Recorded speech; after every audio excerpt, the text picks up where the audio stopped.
নারায়ণগঞ্জের ২৫০০-এর জুয়া খেলাকে কেন্দ্র করে সংঘটিত হয়েছে এক নৃশংস হত্যাকাণ্ড।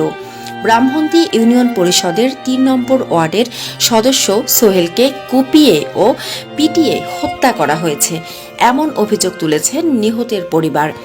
পরিবারের অভিযোগ, একজন জুয়ারিকে শাস্তিস্বরূপ কানে ধরিয়ে মাফ চাওয়ানোর ঘটনাকে কেন্দ্র করে পরিকল্পিতভাবে এ হত্যা করা হয়। এরপর ঘটনাকে ভিন্ন খাতে নিতে সাজানো হয় গণপিটুনির নাটক। আমাদের ভিতর অনেক দুঃখ। এখন আমার জামাই জীবিত আছে। এখন সে কেনসি থানা থেকে আমার কল দিছে, দিয়া বলতেছে তোমার জামাইয়ের নাম কি সাইফুল? আমি বলছি যে হ্যাঁ, আমার হাজবেন্ডের নাম সাইফুল। পরে বলতেছে তুমি কি চাও সেকেন্ড লাশ আমাদের কাছে আসুক? আমি কই স্যার, সেকেন্ড লাশ যাইবো মানে আমার বাসুরে মেরে লইছে, আপনারা কোনো পদক্ষেপ নেন নাই কে? আমাদের বাড়িঘর পড়া হয়েছে, অনেক কিছু করা হয়েছে, আপনারা কোনো কিছু নেন। আমাদের মাথা থেকে আমাদের বটগাছ সরে গেছে। আমার ভাই আমাদের সব কিছু ছিল, আমাদের সব আশা ভরসা আমার ভাই ছিল। এখন আমার জামাইরে মাইরে লেবো, আপনারা যাই না শুই না যদি ফোন দিয়ে বলেন সাইফুল রে মাইরে ফেলবো, আপনারা পদক্ষেপ নেন। ওনার মাজারুল, যে সেকেন্ড হচ্ছে ওনার নাম হইতেছে মাজারুল, উনি নিজে আমার কল দিছে, দিয়ে বলতেছে আমাদের কয়টা বাজে দিছে, বিকাল ৫টা বাজে, দিয়ে বলতেছে আমাদের কাছে সেকেন্ড লাশ আসবো। আমি বলছি আপনারা যেহেতু জানেন সেকেন্ড লাশ আসবো, ওনার এলাকায় ঘুরতেছে, আপনারা পদক্ষেপ নেন, আপনারা কেন বসে আছেন? বলতেছে আমরা কোনো পদক্ষেপ নিব না। আমি বললাম যে কেন নিবেন না? আমার জামাই যদি কোনো অন্যায় করে থাকে আপনারা আইনের আওতায় নেন। বলতেছে যে না, আমাদের কাছে লাশ আসবো, ওর লাশ হইলে লাশ তো আমাদের কাছে দেওয়া হয়েছে, বাট সাইফুল লাশ দেওয়া হইব না।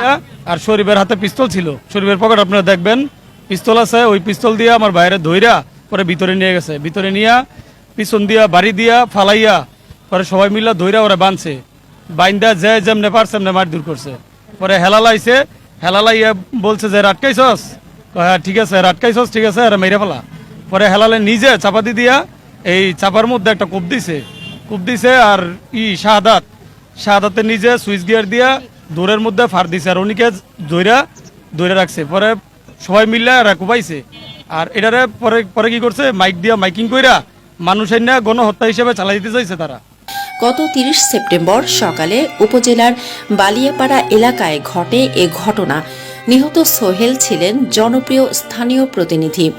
রাত্রে আমার স্বামী যাইতে পারে নাই, পরের দিন সকালে গেছে। সকালবেলা যাওয়ার পরে হেরা আগে থেকেই সবকিছু রেডি করে আমার স্বামীরে হত্যা করছে। আমার স্বামীরে হত্যা করে এখন এরা প্রকাশে ঘুরতেছে। থানার ভিতরে ওসি আমাদের মামলা নেয় নাই, আমার লাশ দিব না বললে আমার থেকে সই নিছে।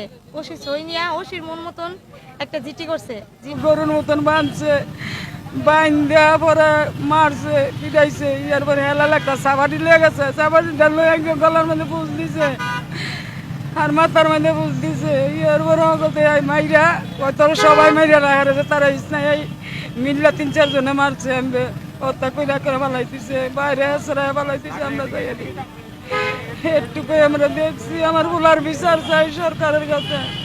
আমার বোলার রানিং মেম্বার আমার বোলার এমনি নিয়ে মারছে, আমার বোলার বিচার চাই, আর কিছু চাই না। আমার বোলার সূক্ষ্ম বিচার চাই আমরা। ঘটনার প্রতিবাদে ইতোমধ্যে মানববন্ধন ও বিক্ষোভ কর্মসূচি পালন করেছে নিহতের স্বজন ও এলাকাবাসী।